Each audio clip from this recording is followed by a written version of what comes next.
During January and February, the company's sales fell steadily. However, by the end of the year, the sales increased a lot. Second, for the next 3 months of 2012, the number of sales leveled off around 1. 3.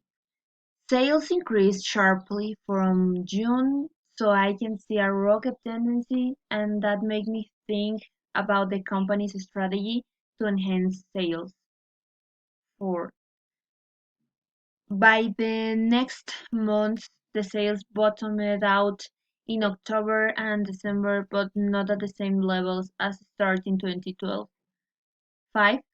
To conclude, I can say that the sales of Shine Ltd company increased sharply comparing the levels of 4 at the beginning of the year and the 6-7 at the end of 2012 due to either a new marketing campaign or a competitive edge that company developed to get an improving results.